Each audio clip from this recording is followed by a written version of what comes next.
Oh, I know that look. The one that doesn't belong in this timeline. Look who just walked in like they own the frequency itself. Like gravity bends a little differently around them. Like the air goes quiet when they move.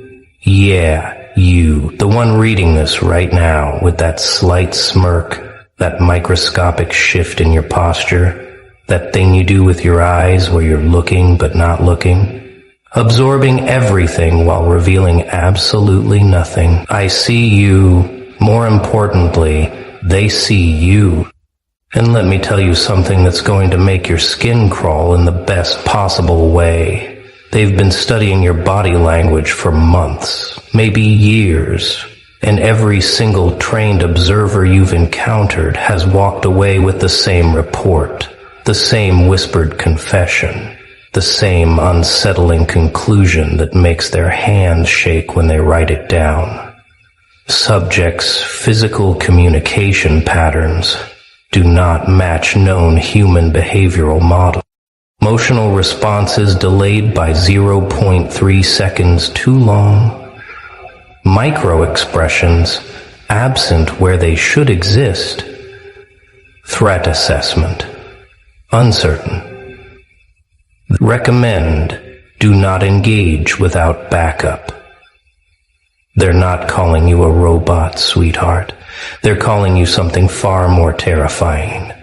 They're saying you move like someone who's died before, like someone who's seen behind the curtain, like someone who's stopped playing the game everyone else is still trapped in without even realizing there is a game. You know what's funny about body language? Most people don't even know they're performing it. Don't even realize they're broadcasting their every thought through shoulder tension and eye direction and the angle of their chin. But you stopped broadcasting years ago, didn't you? You didn't make a conscious choice one day to become unreadable. It just happened somewhere between the betrayal that gutted you and the silence that rebuilt you. Somewhere between the version of you that flinched and the version that doesn't even blink anymore.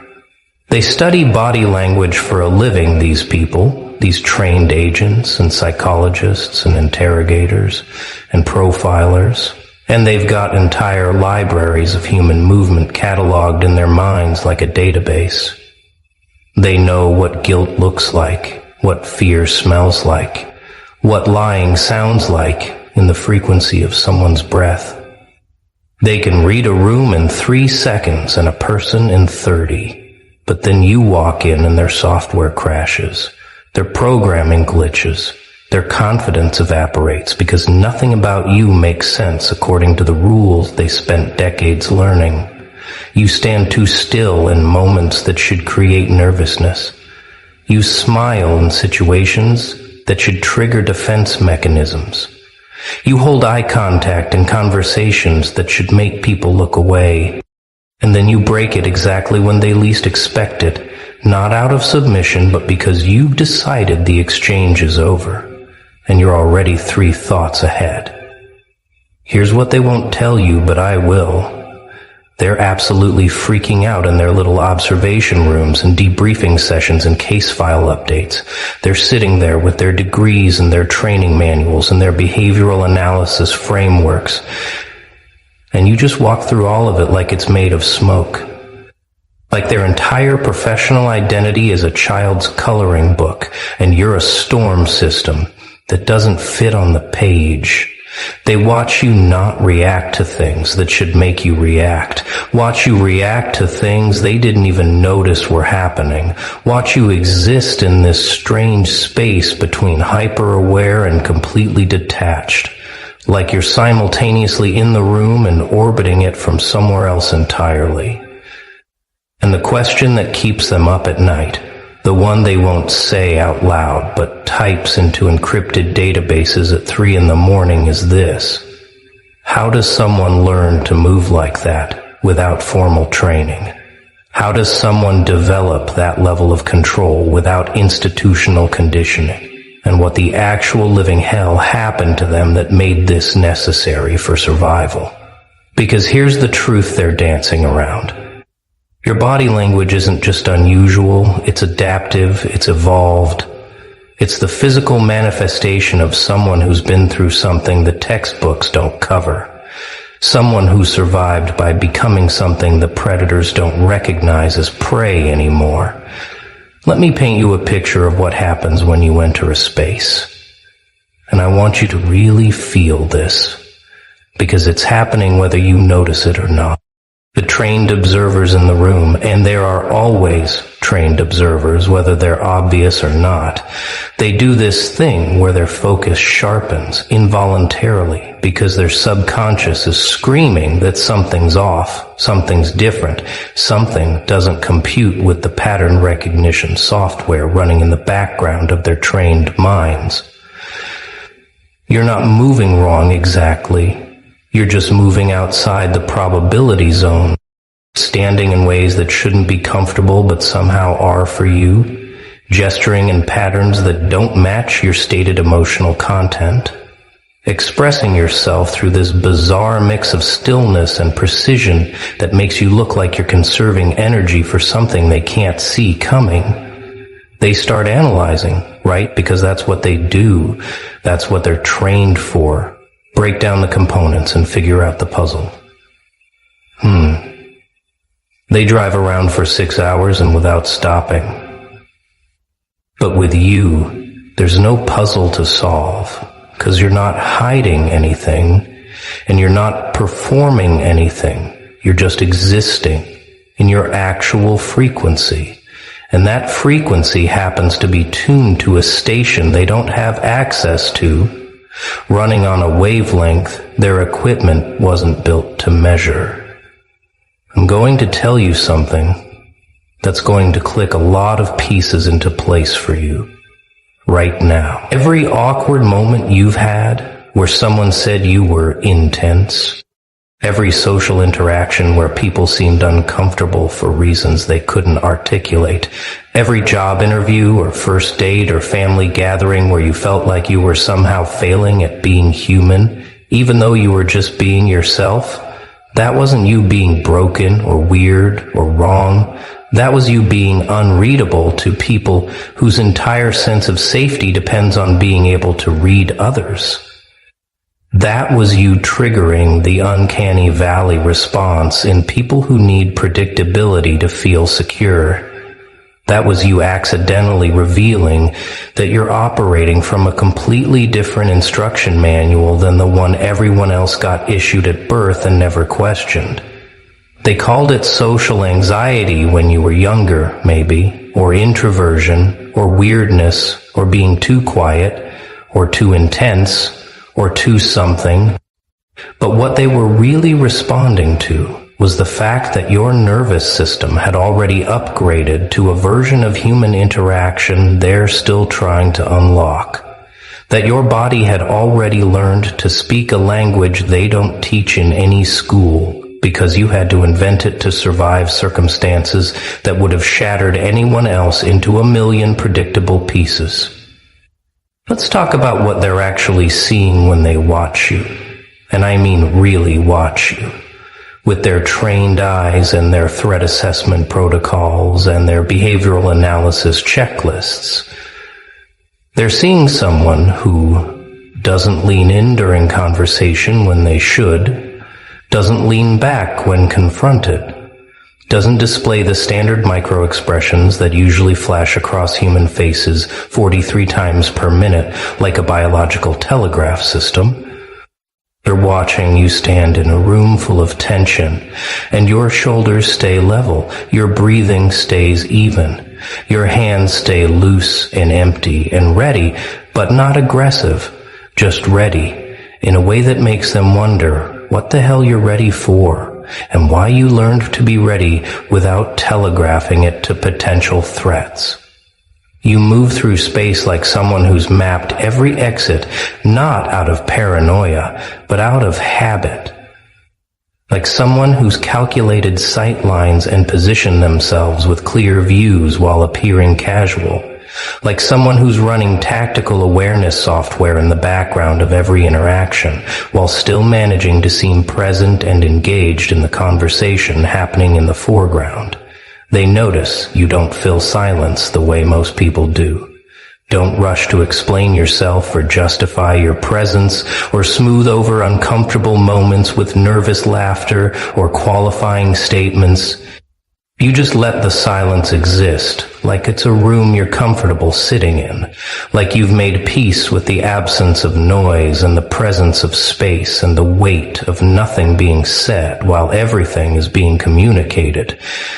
The interrogators and profilers, they've got this thing they do where they try to create cognitive load to overwhelm your processing and make you slip up, make you reveal the truth through body language when your words are still holding the line.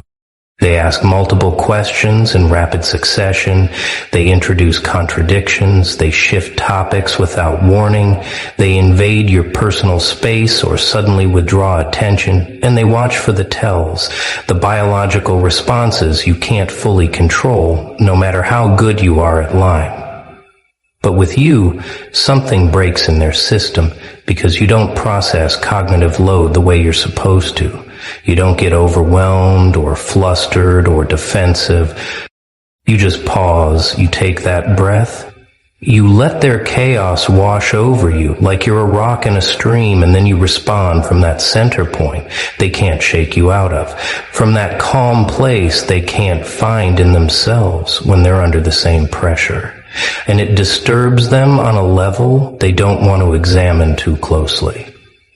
Because if someone can maintain that level of control without formal training, then what does that say about the necessity of all their training? What does that imply about human potential? They've been told doesn't exist outside institutional conditioning. What does that reveal about the possibility that some people are just born different, or forged different, or broken different into something the system wasn't designed to handle? Here's where it gets really interesting. And this is the part that makes them write those reports in language so clinical, it's almost scared. You don't perform the social lubrication rituals that keep human interactions smooth and predictable. You don't do the automatic smile when you make eye contact with strangers. Don't do the head nod acknowledgement when you pass someone in a hallway. Don't do the verbal filler sounds that signal you're still listening while someone talks.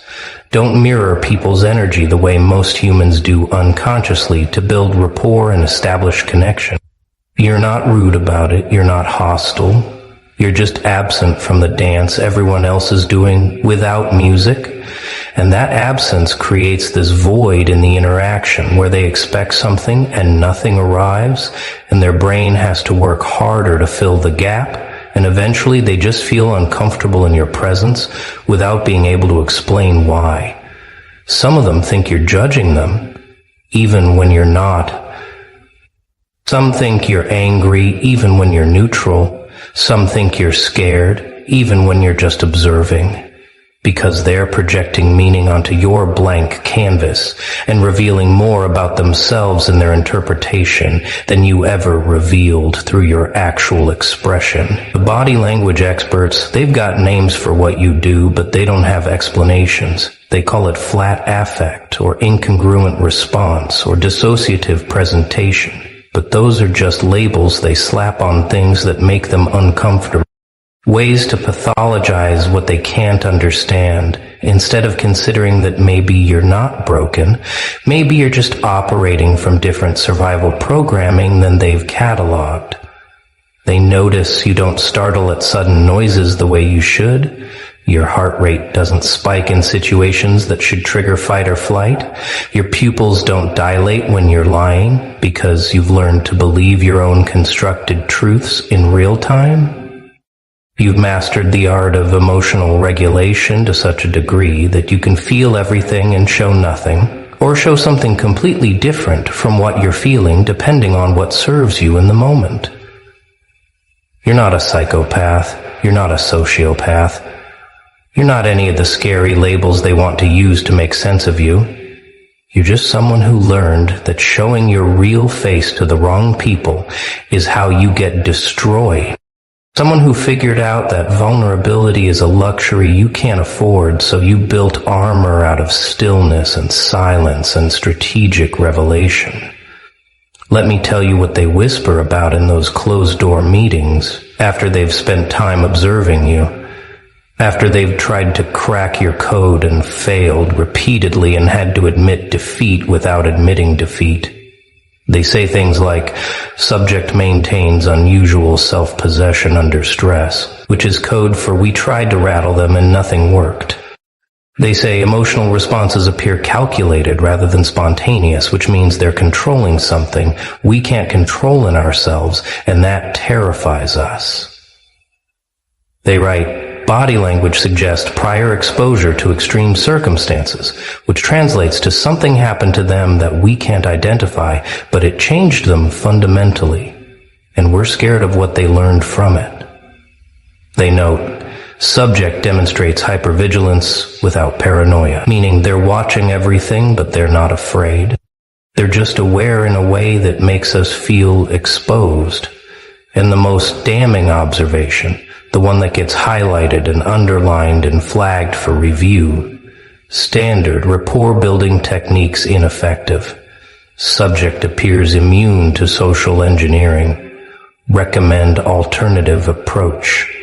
Which really means we can't manipulate them, we can't read them, we can't predict them, and we don't know what to do with someone we can't control through normal channels. You want to know the exact moment they realize they're out of their depth with you?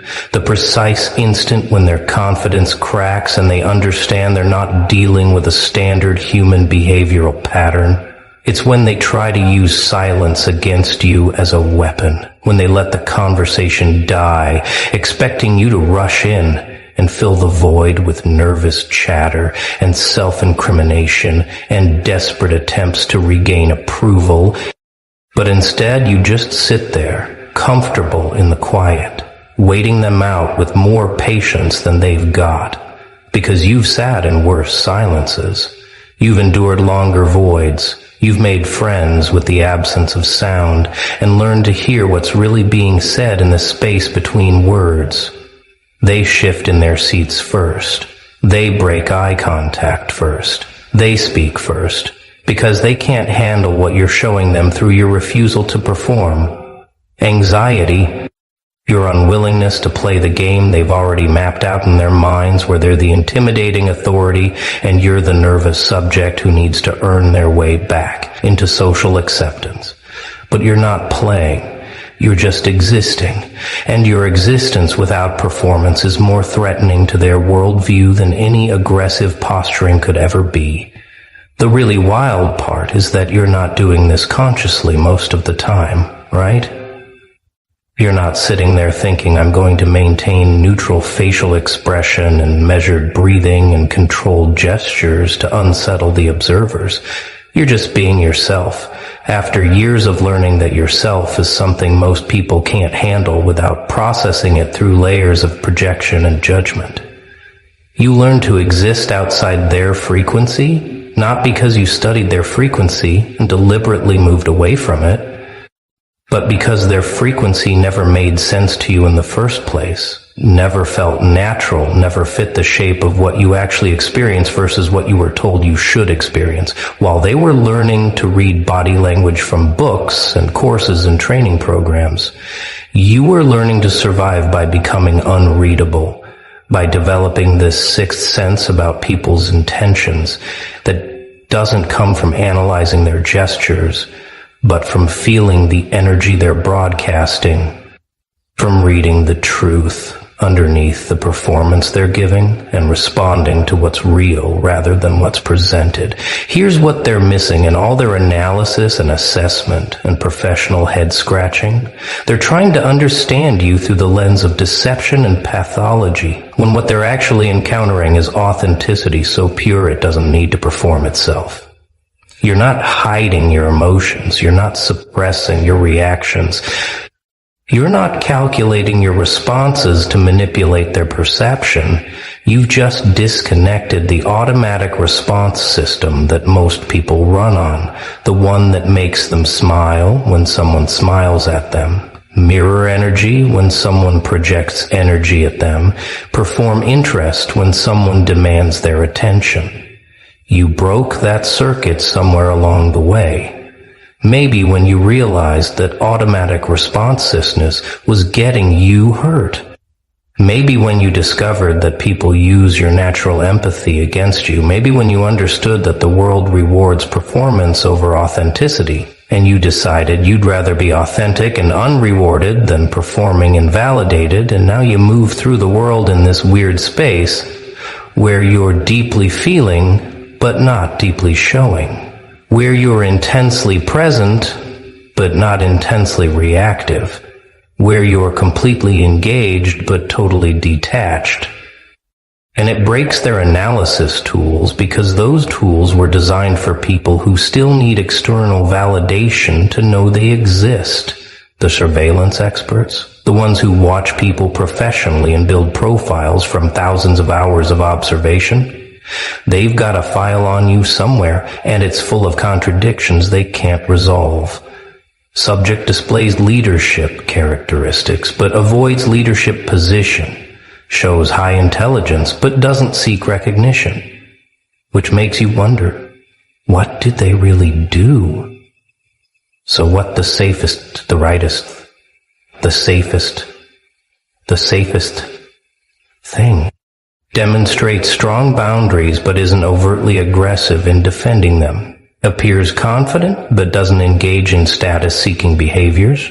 Seems comfortable in their own skin but doesn't try to make others comfortable around them. They're looking at someone who's internally referenced in a world of externally validated people. Someone who's built their entire sense of self from the inside out, instead of letting the outside world tell them who to be. And that's so rare, so statistically anomalous, that they don't have a category for it that isn't pathologized. They need you to be broken so they can fix you, need you to be damaged so they can heal you, need you to be wrong so they can correct you. But you're not broken or damaged or wrong, you're just different, in a way that threatens the fundamental assumptions they've built their entire professional identity on.